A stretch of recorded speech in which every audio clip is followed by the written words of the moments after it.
and gentlemen, welcome back to another very special, as always, episode of the Hyperconscious Podcast. Today, we have a very special guest. She is the founder of Empower Love. She is a dating and relationship coach, a TEDx speaker, a podcaster, and an overall great human being. We are sitting down with the one and only Maya Diamond. What is happening? Hello.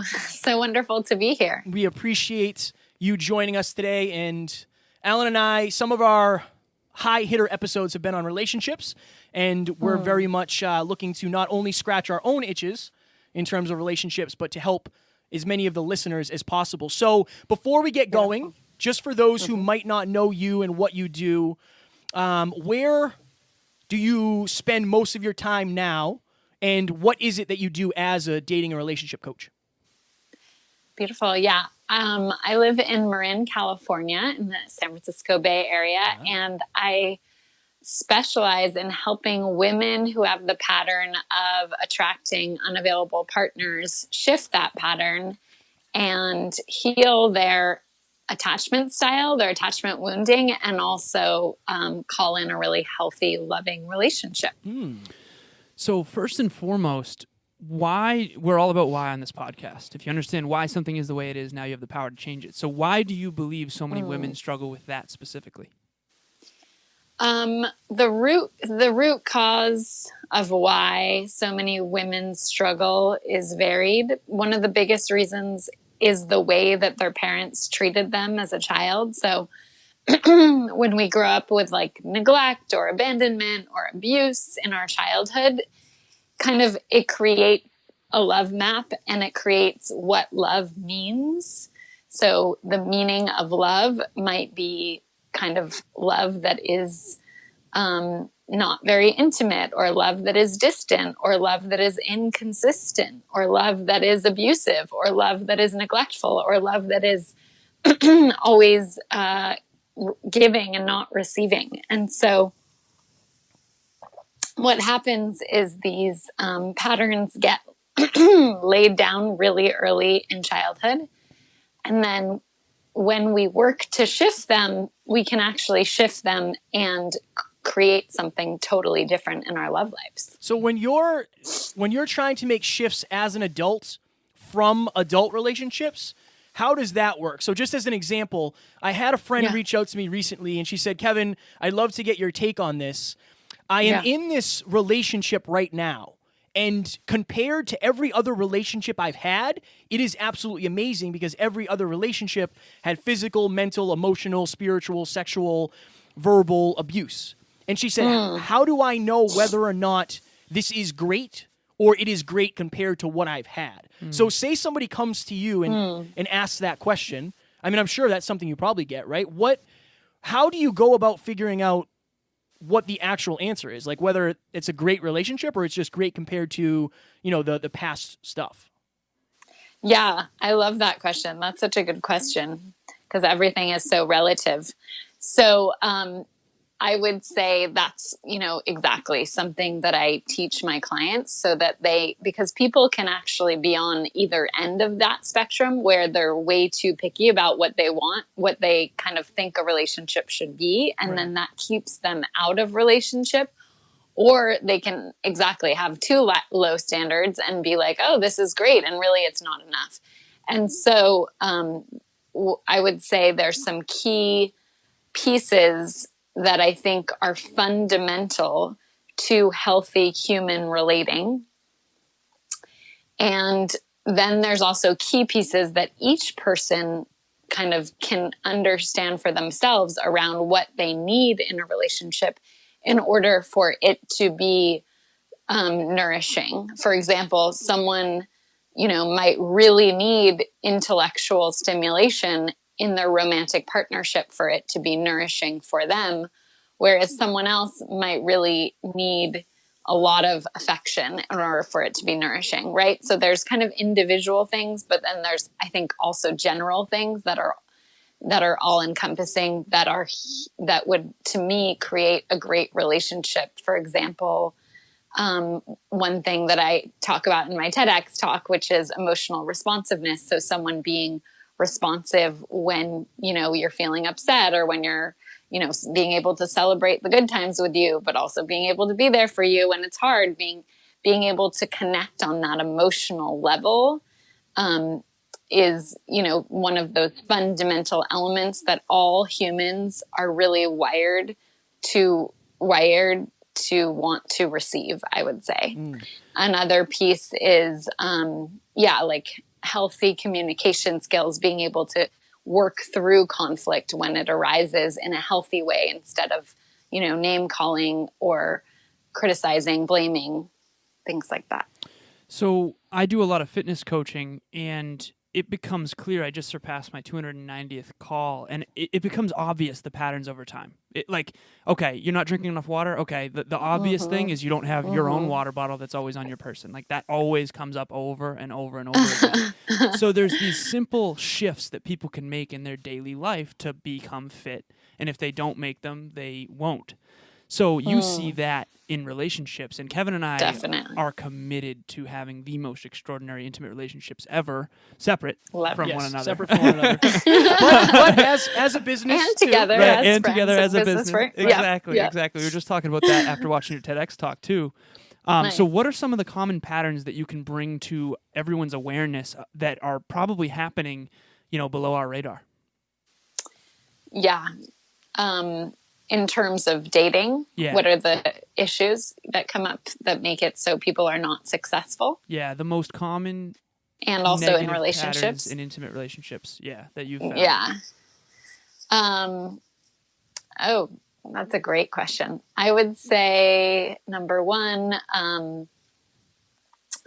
people who basically when a partner instead of kind of speaking their need or feeling, they shut down and maybe don't bring it to their partner, or don't bring it to their partner for a very long time. And so it builds up tons of resentment and it creates a lot of distance. I think really addressing things when they come up, especially if they're important, is super important. Number two would be dysregulation. So when our nervous system is dysregulated, we may go into fight or flight, or we may go into freeze, or we may go into shutdown.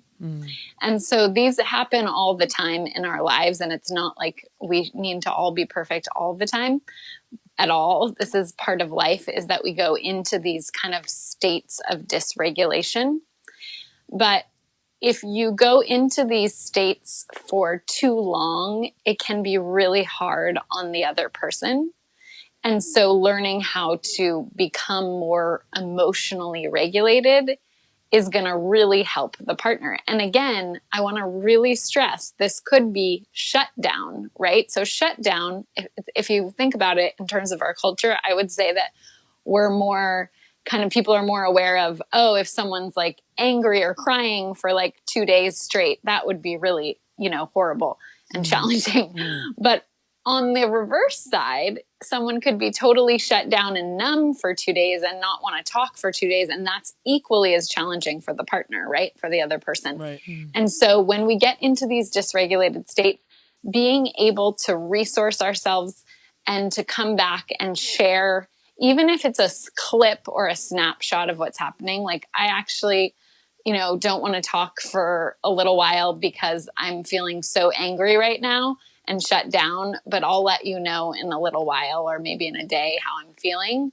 But just giving someone that snapshot really helps the other person feel connected and safe and secure, and knowing what's going on, even if it's, a snapshot. And so that's something that's like this little thing that I think a lot of us forget to do, because we're so engulfed in whatever feeling state we are, or even a trauma state in terms of emotionally what's happening.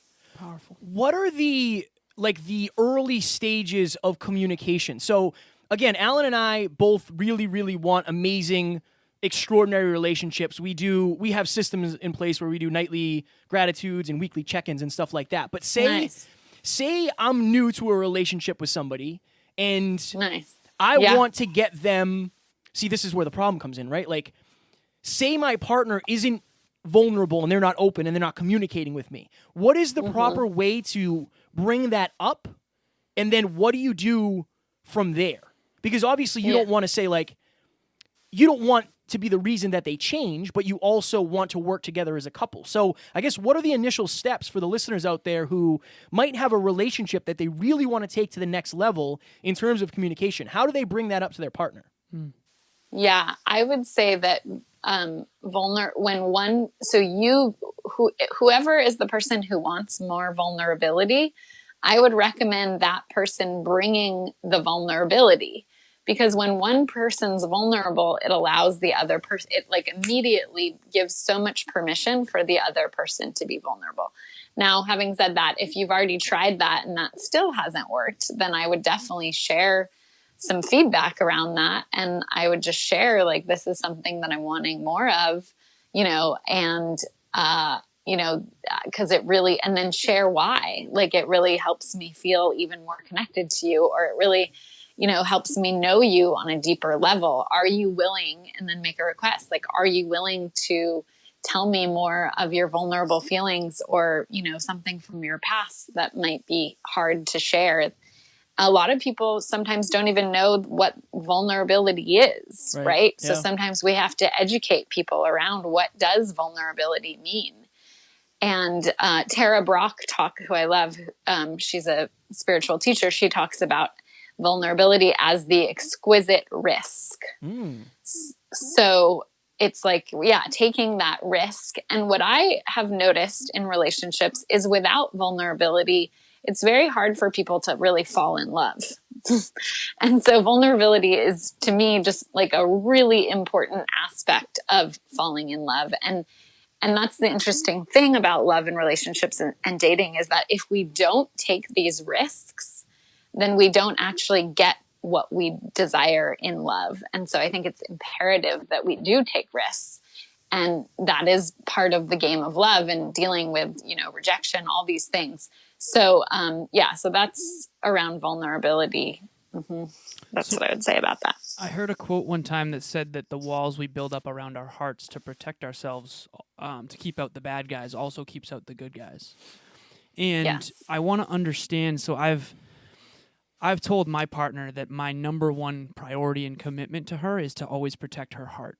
And I think that's so important, because if I unintentionally am consistently hurting her heart, then why would she feel safe enough to fall deeper and deeper in love? We call it running into the scaries, because we're very much falling in love.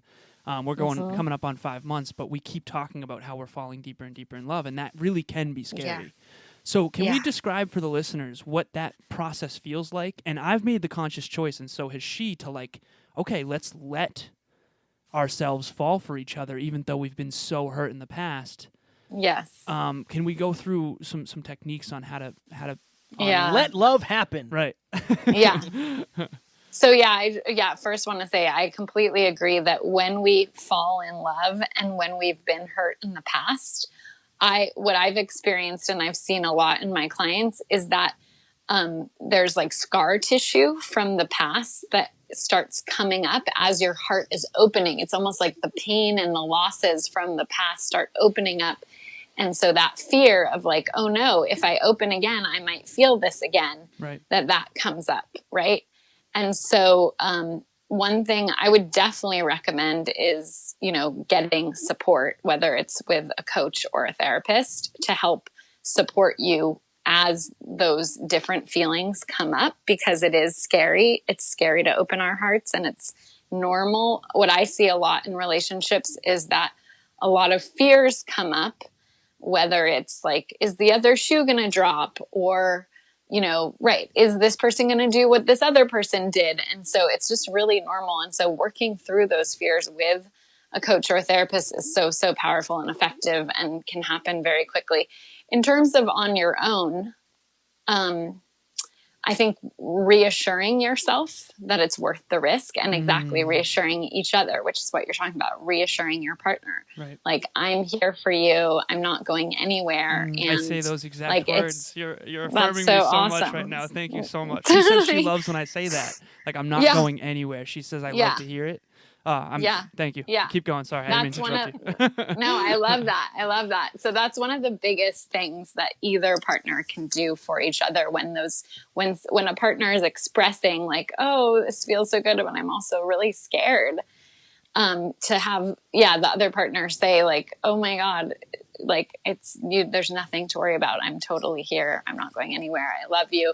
All these things, it just really allows the nervous system to relax. And what we're talking about, what we've kind of been hovering over in this conversation is attachment theory, which is what I specialize in. So when we create a secure attachment with someone, we feel like they have our back and we have their back and we're there for each other through the good times and the hard times, and that we're not going anywhere, and neither of them are they. And so by saying those things to her, you're creating this foundation of a secure bond, which is what we all want in relationships. We want to feel this is what we're wired for, and what our nervous systems feel the happiest in is these secure bonds. All right, so this is a question that I have asked. We had Tori Aletto on. I don't know if you know her. She's a marriage and family therapist. Yeah. Awesome. But she's like a good friend of ours as well. But cool. I am going to do eventually a TEDx talk or a TED talk on porn addiction and why it's not very widely talked about. Yeah. From your experience and from what you have seen in couples and maybe young men, maybe young women, what effect has porn had on or had in? What am I trying to say? What effect has porn had on and in relationships for people? Like, can you go into some of the problems that it causes? And I'm sure there's good parts to it too, right? If you use it right. But can we talk about some of the detriments that porn can create? Yeah. I mean, number one is, I think, looking at women as sex objects instead of actual human beings with, feelings and thoughts and needs. And so, if you think about it, women have more, in my opinion, women are literally sexually harassed and assaulted every day by our society in some way. Right. Whether it's, an advertisement, whether it's, something someone says, whether it's hearing of a story of a, trauma or rape or, a Me Too story. And so in those, in most porn, women are not having like their real feelings come up, right? They're not having their boundaries come up. They're not saying, oh, that hurts actually. Can you do it this way? Right. And so men are not getting taught. If so many men, porn is their education, sex education. And so then what it can create is a lack of responsiveness or a lack of sensitivity to this person in front of them. That's a full, fully mentally, spiritually, emotional, embodied female, all of the spectrum of humanness, not just there for, sexual gratification. So I think that's number one, is that can happen. Not to say that always happens, but it is so sad that sex education is so much in our country through porn, because there's so many other ways we can learn about sex. And I think that way, just most porn isn't good in terms of sex education. It's not a great form of sex education.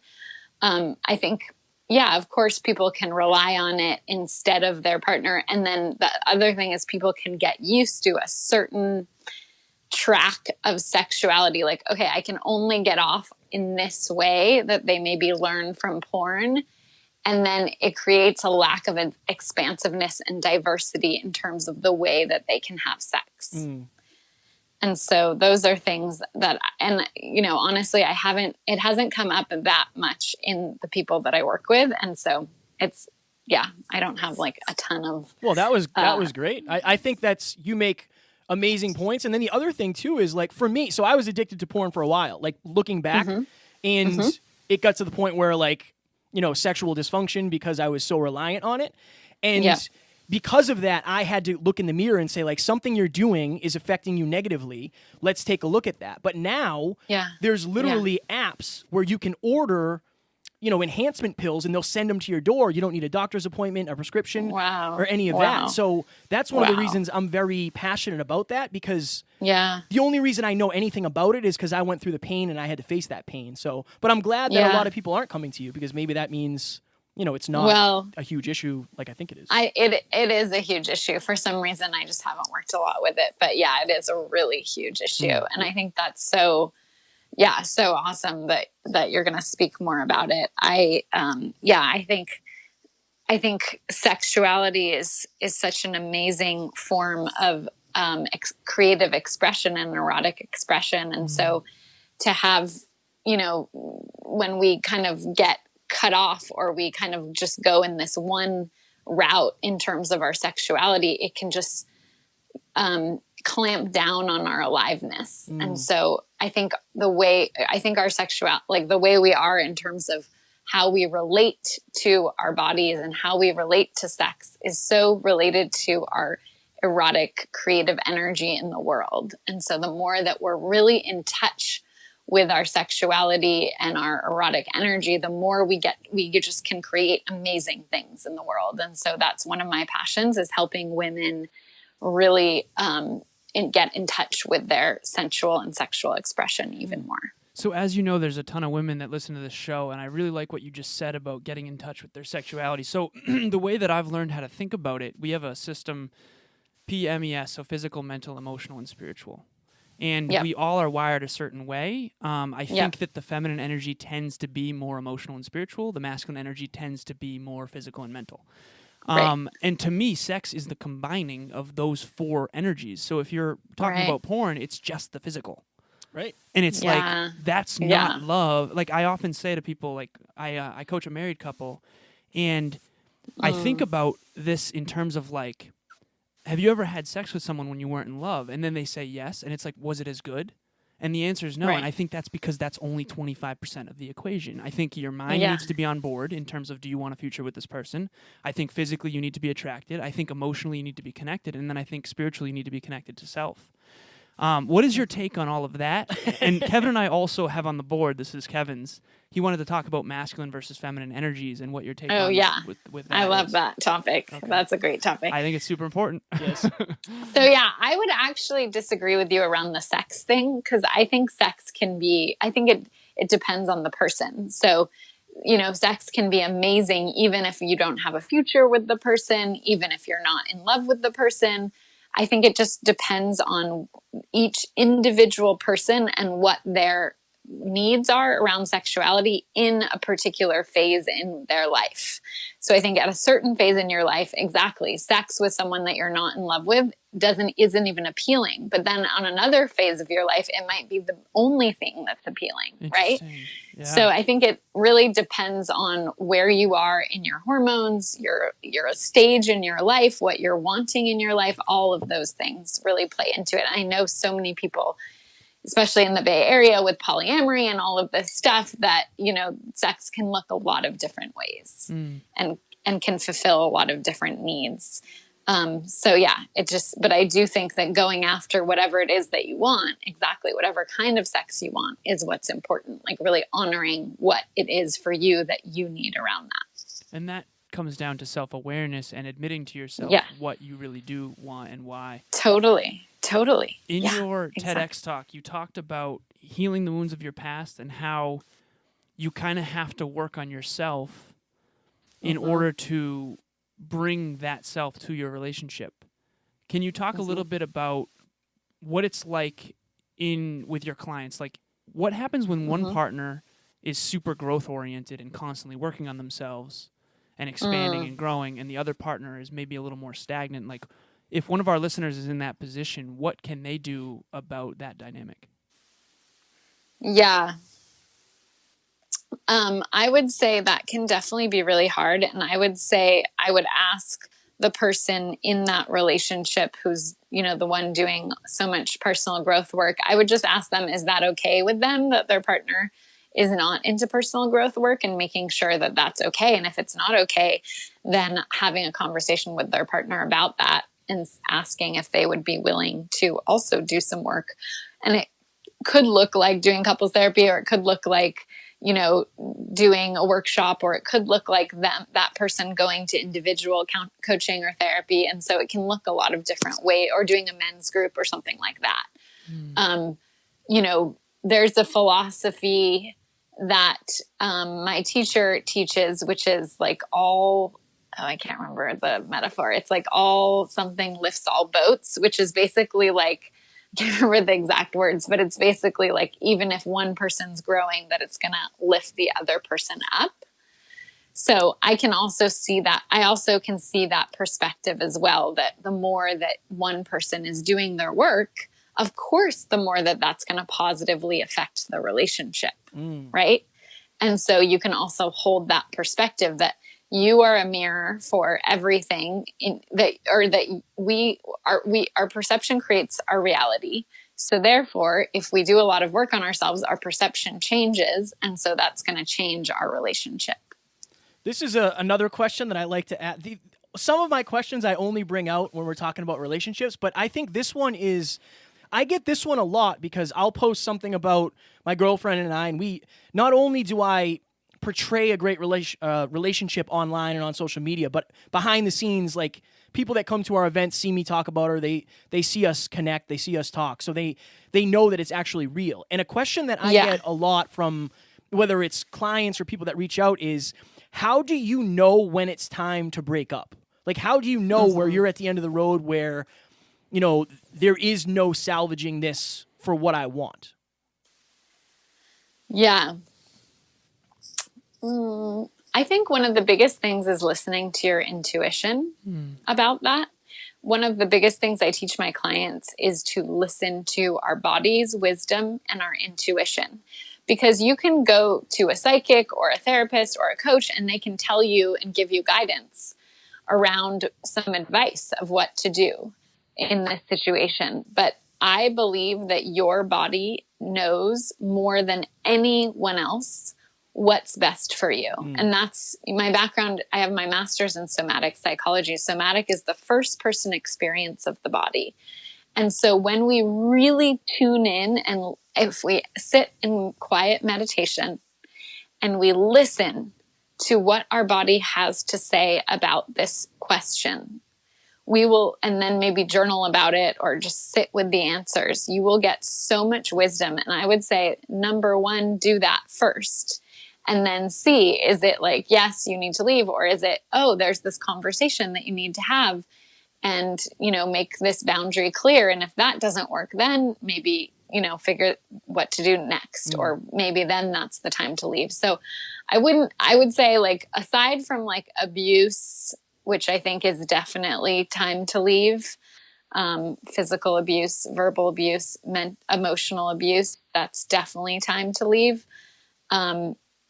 Or if it's just, there's so much more negative than positive, I would say, aside from those two things, it's really about really tuning in to yourself and what your truth is, because our souls and spirits and our bodies are intelligently wired to know what is best for us. And I work with women day in and day out who've been in abusive relationships, and they know, it's like, now they might know that they need to leave, but they might need support in leaving. Right. And so that's the next thing is like, okay, maybe, you've got the gut wisdom, and then it's about getting the right support. And that's actually one of the biggest reasons people actually start working with me is they need support in leaving a relationship that they know is not healthy for them.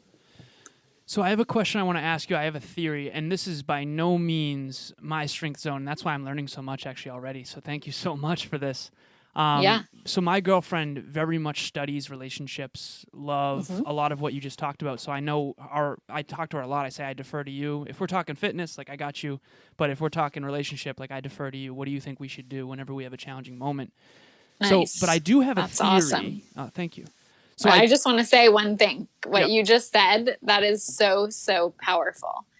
So I just want to highlight that. What you just said, which is, because in my opinion, and this comes to the masculine feminine dynamics piece, is that usually in relationships, the woman is kind of the emotional barometer for the relationship. And so for a man to say kind of, and there's a phrase that a lot of teachers talk about, which is like when a man allows the woman to be the oracle for the relationship and to kind of have this really trust their wisdom, then it just creates so much harmony in the relationship. So I just think it's so awesome what you just said. Thank you so much. I have felt that way thus far, and she says that she really appreciates that too. Because in a challenging moment when I'm starting to, I don't know if hide within myself, but I do have a hard time being vulnerable at times because I'm so scared.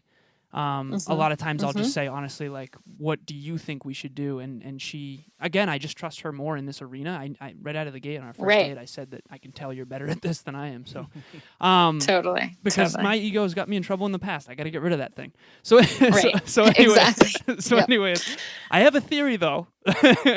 So I often say falling in love is easy. Sustaining it long term is the real challenge. I've spent my whole life trying to study quote unquote success. I look for examples and warnings in others. And I think we're all at warning and an example in our own way. But when I see long term married couples, and I looked around my whole life because I'm trying to look for what I aspire to. I'm going to be completely frank here. There are very few long term married couples that I think are in an what I would consider an extraordinary relationship. Usually, I've found them to be on one of either end. Either they're their best friends, they do everything together, and they live together, and they're like friends. But I've dug deep, and they're probably not having a lot of intimacy sexually. And then I've seen the other end of the spectrum where the relationship's kind of a roller coaster, but they're having makeup sex, and the passion is really there. How do we drive to 5 on this? How do we find the middle? And because I've had both ends, and now I feel like I'm living with the full spectrum, and I want to help others do that. And I know that I attribute a lot of that to Emilia, which is my girlfriend. But what's your take on that whole thing? Yeah, there's a couple of things. One is definitely, I would say, the first one is really cultivating the sexual part of the relationship, because exactly over the long term, the hormones go down. So those initial hormones, it's been studied, and they either last for, between 3 months to 2 years. Those are the feel good, honeymoon hormones. And so once those goes down, it is literally up to the couple to cultivate that sexual energy and to cultivate their sex life. And so there's so many things you can do, like creating, date nights, creating sexy time, like having structures in your relationship where you prioritize that part of your life. Because I think that's one of the biggest things people don't do is it gets deprioritized. There's work, there's kids, there's all these other things that can come before sex. And so I think prioritizing it is huge. Really understanding your partner's turn-ons and like what, long term, like what do they need to keep that intimacy alive? Like, because everyone's going to need something different, right? For someone, it might be, romantic dinners. For another person, it might be like, we need to keep like exploring and like, trying out a new kink thing or trying out a new, sexuality workshop or whatever it is. And so really cultivating that area of your life. And then the other thing is keeping the masculine and feminine dynamic, the polarity alive. And so polarity means, that masculine, feminine, opposite energy. And so figuring out whoever wants to be the more masculine part of the, dynamic, just making sure that person is creating, it doesn't have to be all the time, but creating certain times in the relationship where that energy is stronger, and that allows the other person to, whether it's the feminine partner or the masculine partner, the more feminine partner or the more masculine partner, if one person becomes more feminine in a moment, it brings out the masculine in the other person. Right. Maya, can we go deeper into that? Can we go deeper into what are the traits of the masculine versus the feminine. Yeah. Can it vary from situation to situation? Can it vary in the bedroom? Like, let's go all in. Because Alan and I have talked about it a lot, but like, I don't know as much as you do. so we're gonna slide it to you on that.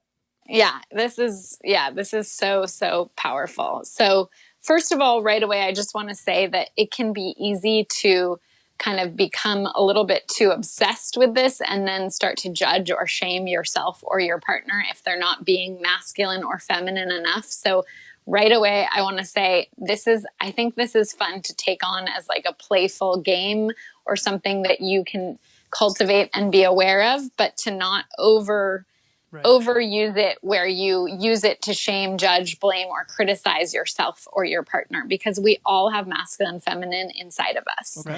But people who are more feminine, when they allow themselves to cultivate that energy, it feels so good. For example, I have a feminine core. And so when I do the things that cultivate my feminine, which for me are going in the bath, doing tantric exercises, dancing, singing, hanging out with my girlfriends, those all increase my feminine energy. And when I do those things, they feel really, really good in my body. So that's the awesome part of this, is when you cultivate your energy, whatever is your predominant energy, or whatever energy that, whatever your core energy is, when you cultivate it, it's going to feel good. Maya, can you help us I love what you just said. I want to understand how to know what you are at your core. I know for sure that my core is masculine, but I want to help people understand, and that doesn't mean I don't have feminine qualities. Yeah, go ahead. Totally. Let me go through the masculine, the feminine. So masculine is more direct, more, it's kind of the space that it's kind of the container or the structure or the space that the feminine kind of gets to play in.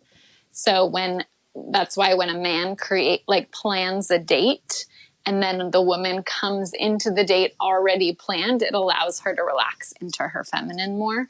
Another quality of the masculine is more focused on one thing instead of multitasking. A lot of, it's that like really clear focus. Like when you're hunting, you have to be so clearly focused on one thing, which is why people who are more masculine tend to, when they're working, they don't want to be distracted by other things. Whereas someone who has a stronger feminine, they can be distracted and come back, and it might not be that hard to come back to what they're working on. Another quality of the masculine is this grounded presence. I would say a healthy masculine is when you're grounded and present in your heart, and you can stay in this steady place, again, while the feminine becomes more maybe emotionally labile and more like up and down. So that ability to be grounded and present, almost like a tree. That is a really positive, healthy masculine trait.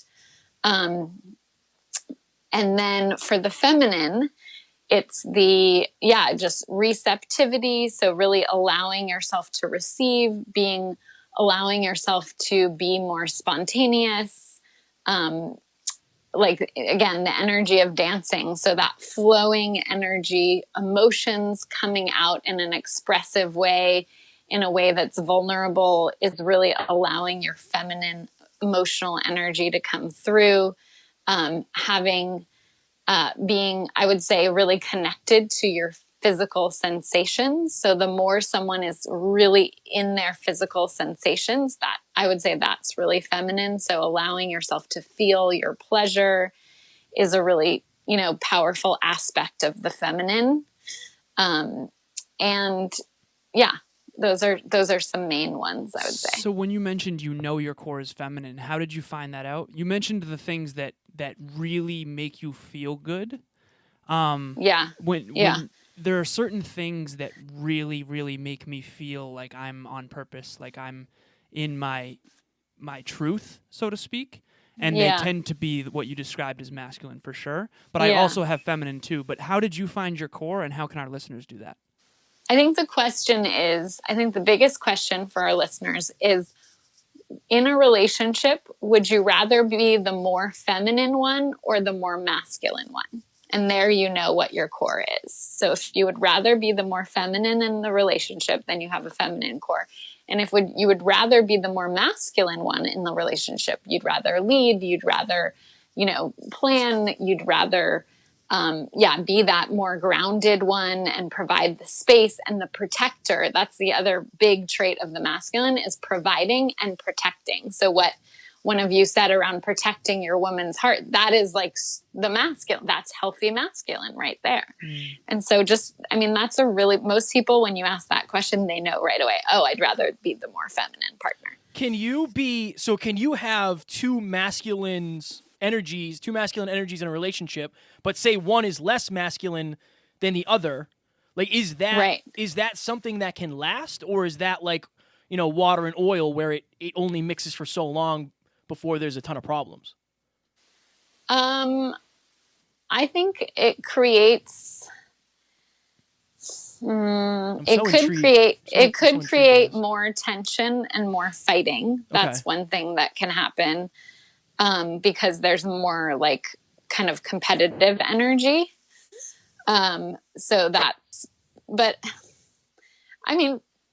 Again, I think this all comes back to, what do you want? Right.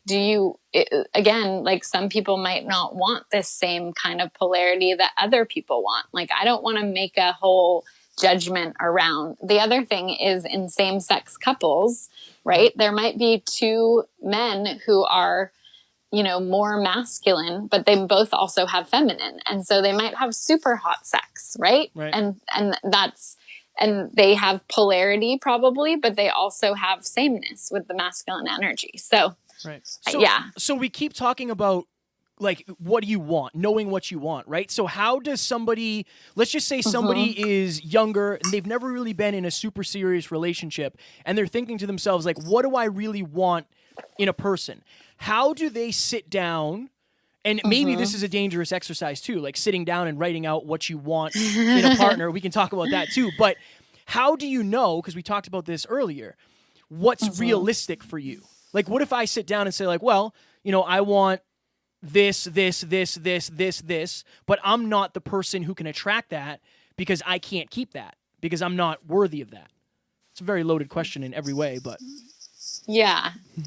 Yeah, I think one thing is, like, what is a great enough partner for you? Like, because again, there's not going to be a perfect person. Nobody is going to meet every single, desire or wish, or like, there's just so many things you could desire, especially for women. We just have like umpteen desire. We have millions and millions. That's actually part of the feminine, is just insatiable desire, which is really, if you think about the way women are wired sexually in terms of our orgasm, like being able to have multiple orgasms over and over again, and that being like, pretty easy a lot of times for for women, right? We have like in a lot of desire. And so I think it's really important to think about what is going to be like a great enough, like, what are the core things that you really need in a relationship? Getting very, very clear on those before you even start dating. Fire.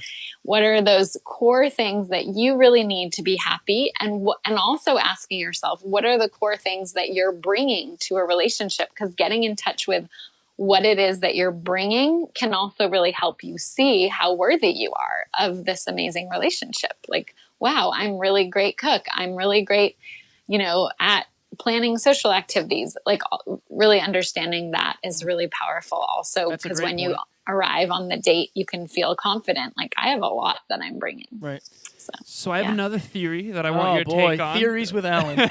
Yeah, right. So one of the reasons why I think it's so challenging to sustain love for people is that as soon as you have a big, bright vision, in the beginning, it's a lot of spontaneity. There's not as much risk. But as soon as you start falling in love, all of a sudden your mind starts going, okay, well, now this is the mother of my children in the future. This is going to be my wife. This is going to be my husband. This is going to be my person. Yeah. As soon as you aspire to that, now every little thing becomes, let me extrapolate this 20 years out. Yeah. And it doesn't give them the room to grow into that person, right? So Can you talk Totally. a little bit about that? Because if you're not aware of that happening, I've made the mistake of not being aware of that happening to me. Yeah. And I'm realizing like, oh, well, that wouldn't be that big a deal. It's only a big deal because you're drawing that out 20 years. Exactly. Yeah. Can you go into that? It's interesting. I've actually seen this more with men than women. I think there's something about the male brain that does this a little bit more than women, just to let everyone know, because I think it's really interesting. And I think it's part of the evolutionary wiring. But anyways, yes, that happens a lot. Like there's something maybe that irritates you about your partner and you're like, oh my God, if this happened for 20 years, like I don't know if I can commit to this person because of it. And so I would say that's a sign that maybe there's a conversation that you need to have about something that's really important to you that you're noticing that you're fearful about. Like maybe you're worried that this person is never going to be open to doing this certain thing or whatever. And so maybe just having that conversation will help alleviate your fears. And then the other thing is nobody is perfect. And so what can happen also, and this is part of attachment theory, which is some people who have a little bit more, if you have like any avoidant attachment style in your system, or if you have a lot of it in your system, then it tends to hyper focus on the negative traits of your partner in order to create that emotional distance because it feels unsafe to have emotional closeness. And so what someone can do with that attachment style is they can hyper focus on the negative traits in order to literally, it's the perfect defense against ever like fully committing and ever fully being totally in love and totally all in. What are some sorry, go ahead.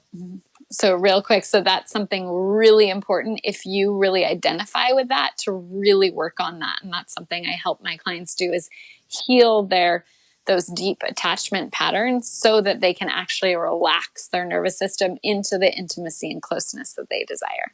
What are some of the other attachment styles? So there's 4.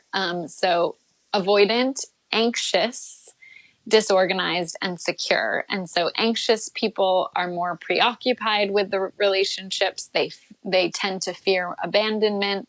They tend to overgive and please their partner a lot because they're afraid of abandonment. They tend to stay in relationships too long because they're afraid of loss and abandonment. So they usually experienced inconsistent parenting in childhood. And so that's why their nervous system is a little bit hyper on a little bit of overdrive because they didn't know when the love was going to come and when it wasn't going to come. Then for disorganized, so disorganized is is the more traumatized attachment style. So it's when we experienced abuse or a lot of neglect or a lot of chaos and fighting in our parents growing up. And so we feel like, so our primary caregiver was the source of both love and panic and fear. And so then when we're an adult, when we're in relationships, we can really get close, but then we push the person away in a really harsh way a lot of times. This isn't always the way it looks, but a lot of times it's the way it looks. Okay. Because we get so afraid that this person might hurt us because we were so hurt in childhood, or it was so dangerous. Like love was just dangerous. And then securely attached is kind of what we all can aspire to be, or some of us already, or we all can actually heal to become more secure if we're in any of the insecure types, which are the 3 types that I just talked about. Or we just, have this secure attachment style that we got from childhood because so basically secures feel that there's more than enough love to go around. They trust their partner. They trust themselves. If they're not getting their core needs met in a relationship, they will leave knowing that they're going to get their needs met somewhere else. So it's really having that deep internal security inside. They trust the world. And so that's why when we do the healing work, we're able to become more secure. You said there was 4 total, and that one of them secure. One of them was disorganized. One of them was, what are Anxious. The other 2? Anxious, and then what was the other one? Avoidant. Okay. And so avoidant people have a hard time with closeness in relationships, so they tend to really fear intimacy and need and they can do these unconscious distancing strategies in order to keep that distance, because closeness just brings up a lot of unconscious fear. And so that's why one of the distancing strategies is kind of obsessing about about something that's maybe imperfect, what you the referred imperfections to with, of your partner. Yeah. That was what you referred to earlier with the thing about the vision that I mentioned of like extrapolating into the future, and then when it can go kind of overboard. Right. Yeah. This has been unbelievable. This I feel like I'm very overwhelmed with the amount of knowledge I have, but in the best way possible, because this was like this is why, if you're listening, you should start a podcast so you can ask awesome people awesome questions. All right, so we only have a couple minutes left, Maya. I want to make sure that you get a chance to plug. Alan and I have questions that we like to ask every single guest. I'm going to switch mine up here, and I'm just going to ask you this simple question. How has online dating changed dating and relationships? It has made it so there's way more options at our fingertips, and it's also increased the amount of rejection that people experience, because they can experience so much rejection in such a short amount of time. But then on the opposite side, you can experience so many dates in such a short amount of time. So you can go on like 5 dates a week if you want to. Do you think that rejection is good? And like, does that help people, or are you too distanced from the rejection to actually feel bad because they're swiping on a picture? Well, it can be really hard for people. So that's why people have a really hard time. Most of my clients come to me and they feel a lot of frustration around online dating, partly because of the rejection piece, and partly because it hasn't worked for them in the past, and I help it really work for them moving forward. But I would say that that's one of the challenges that people experience with online dating, is that they may experience more ghosting, more rejection, because if you're just meeting people in person, the amount of volume you experience is going to be way lower.